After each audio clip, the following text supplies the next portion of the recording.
CA students who came last week to our event to engage in conversation, so thank you guys for doing that. I just have two questions. What efforts, Mr. Spencer, have you actually taken to engage in dialogue with the rest of the Muslim community here on campus or abroad in other campuses? And also, I know you speak heavily on the ideology of Islam, and I would just like to understand what exactly the solution is. It to alter that ideology in any way, or to actually, you know, I'm confused. I don't think that question was answered. Thank you.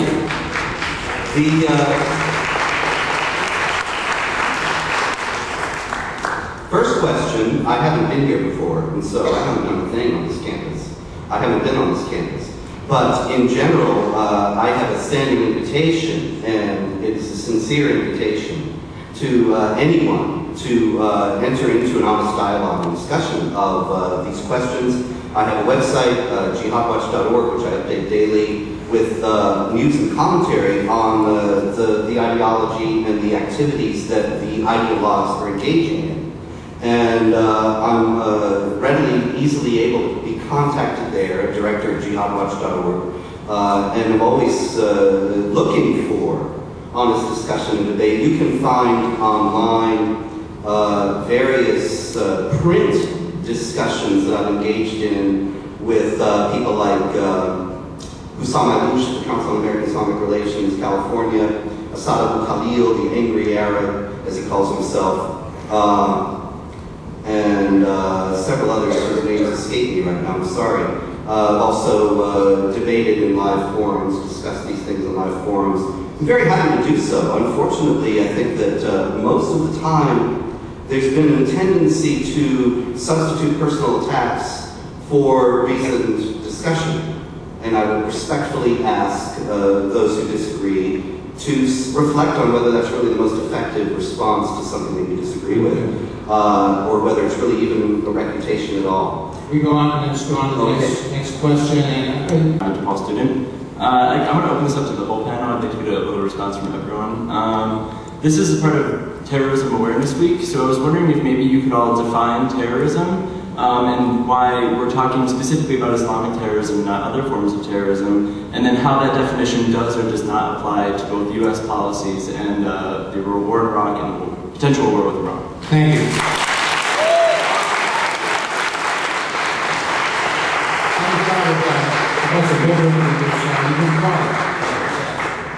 Well, just a quick response to that. I mean, you wanted a definition, so the definition I'm going to throw out in class is a violence targeted against civilians for political ends.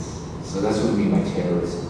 Now the big question is whether or not that involves state actors or non-state actors. And the tendency is to only look at violence by sub-state actors as terrorism, looking at state actors, violence by state actors as legitimate warfare.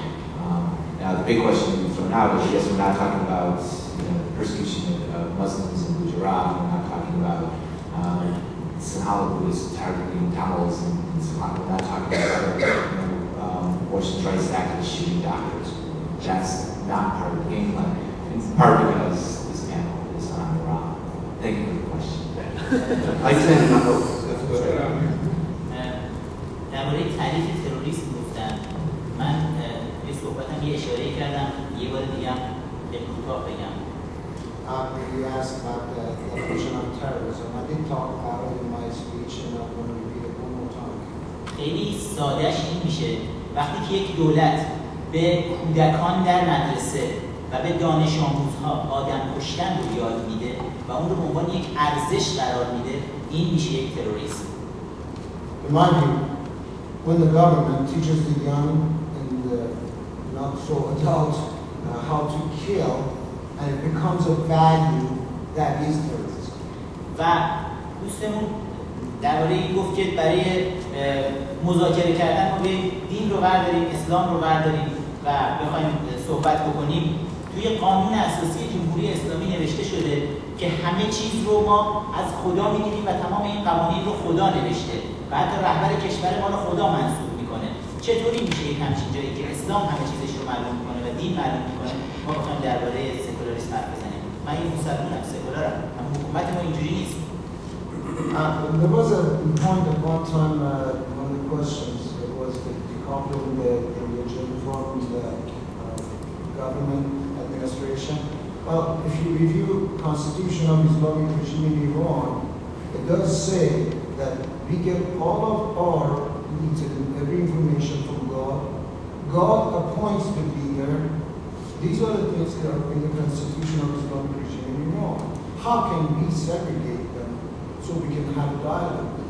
خیلی باید ممنون توماس جفرسون باشید که قانون اساسی خیلی محکمی برای شما نوشته و دین رو از گوش برداشته. You must be very thankful of Thomas Jefferson.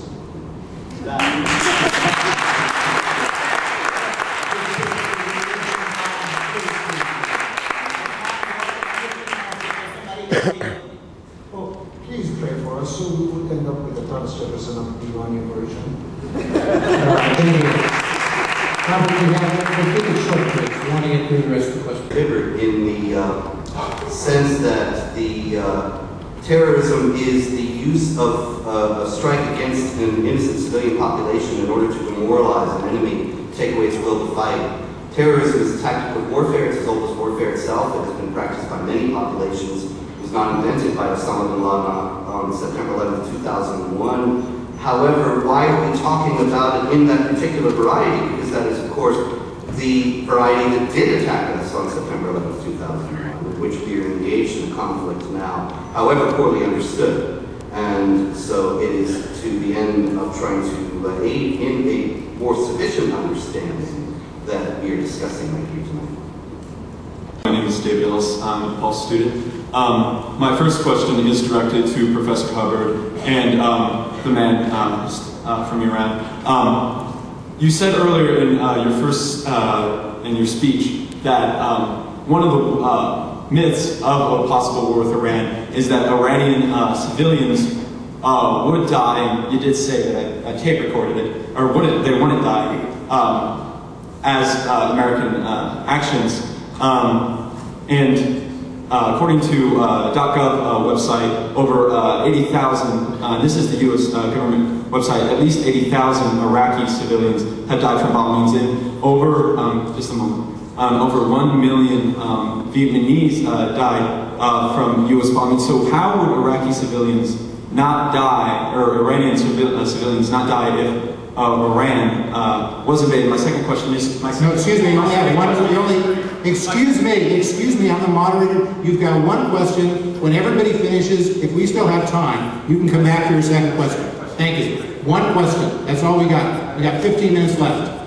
Excuse me, but I'm going to be harsh on this. You've had your one question, I'm going to ask for an answer. Thank you. Excuse me, we've got 15 people behind you. They have a right to be heard too. Okay, you've got your one question. I want to make sure the others get their question. If we finish, you'll be heard. Thank you. Your answer. Forgot the question.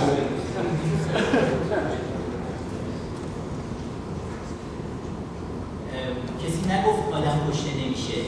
ما گفتیم درباره آدم کشی که الان داره صورت میگیره بیشتر صحبت بکنید تا درباره آدم کشی که ممکنه صورت بگیره. We never said that innocent people will not be killed. We said let's prevent the killing of the innocent now.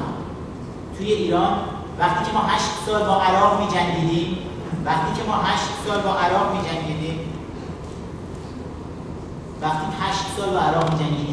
هر روز به طور میانگین 70 نفر در ایران کشته می‌شدند.